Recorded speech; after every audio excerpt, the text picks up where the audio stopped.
Ego Motive, the entrepreneurial organization.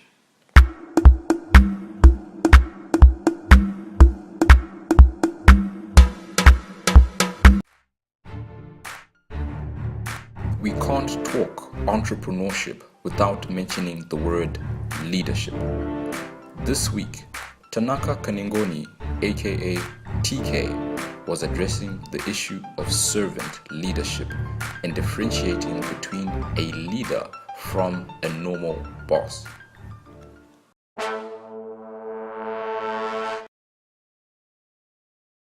Just before we start, I'm just going to ask maybe 2-3 people to share with us from their own understanding what a leader is. Like in your own capacity and understanding. So I'm just going to pick randomly if that's okay. What I believe leadership is and especially what the servant leadership you're speaking of, I believe it's the idea behind leadership is to take people from one place to another, right? So you're taking them in a certain direction. Yeah. But if it's servant-hearted, it's more about showing people, inspiring people to do the things, rather than making it enforced. So instead of saying, Panache, do that, as a servant-hearted leader, I would do it in such a way that would make you want to do it as well, so that you follow me. When I hear the word leader, I automatically think of someone with vision and foresight. Someone with vision and foresight and a clear goal that they'd like to achieve. Mm-hmm. And the sheer influence and intrinsic motivation to help mobilize other people towards like achieving the same goal. And I also think a leader is also, you hear the quote, success without a success is failure. So I believe a leader is also someone who believes in longevity, mm-hmm. someone who believes in training up someone so that you can, have a certain level of perpetuality with the vision and the goal. Before you're a leader, success is all about growing yourself.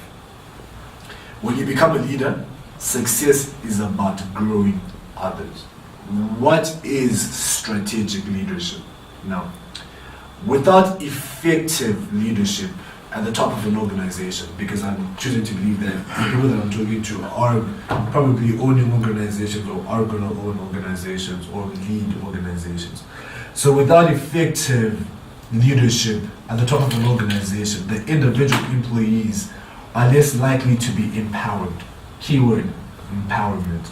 You're not a leader if you cannot duplicate yourself in another person.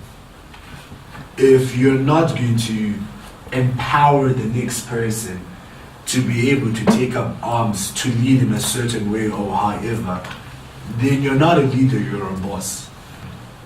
If you find yourself being the individual that tells people what to do, but you can't show people how to do it, then you're no different from a boss, because bosses sit down on a chair and bark orders and expect results.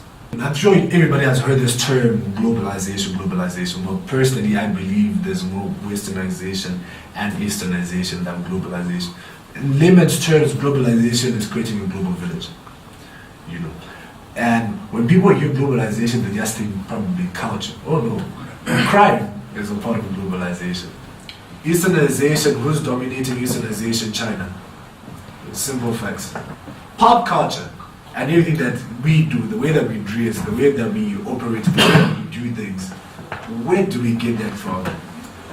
Okay, for a second, look at the way that you're dressing. Are you dressed more like an African person, or the style of dressing that you have is more westernized? If you're a leader, then you cannot be a leader without expecting complexities and uncertainties. You cannot guide yourself if you don't have strategy. You cannot lead any organization if you can't lead yourself. You can't have a strategic 10-year plan for the company if you don't have a strategic 10-year plan for your own life. If I ask you right now, where do you see yourself in 10 years? Someone is going to tell me, I see myself doing A, B, C, D, right? Cool, because it sounds cute when you say it now. If I say, show me your plan, is it smart? Is it specific? Is it measurable? Is it attainable? Is it reliable? Let me tell you something that's wrong with our generation. Our generation lacks vision. Because we talk about it, we don't write it down, and then tomorrow you're gonna think about something else, and then that's when you apply. If you can't even get your own mind to buy into your own vision, then your vision is messed up. There's something that is completely wrong. No, I'm not even talking about investing money. Invest time. Simple. Time. Oh no, I want to be a great author. How many times do you read a book a day? You have to invest something. Why are you investing your time? How many times when you write down your vision, how many times do you as an individual go back to it? How many times do you go back to that vision and say, have I lived up to what I said I wanted to do? A lot of people want to create intergenerational wealth with no succession plan. Like, you can't create intergenerational wealth if I'm going to have a son and I don't teach him a business. You see, there are some people that have a vision and die with their vision. Your vision, is it on a solid foundation or on a sandy foundation? And majority of the people in our generation, I can bet 120% their visions are set on a sandy foundation. Because again, there's no structure. There's no plan that's written down. It's just fantasy and talk. So you know where you want to go, but you need a direction to lead you to where you want to go, right? Good. Number 2, formulation of strategy. Formulate a strategy. What's the plan? How are we getting there? What are we going to do to get there? You know that of the 2 companies that are in competition to become the first $1 trillion companies, Samsung is not there. If I remember well, it should be Google and Apple that are racing to become the first $1 trillion companies.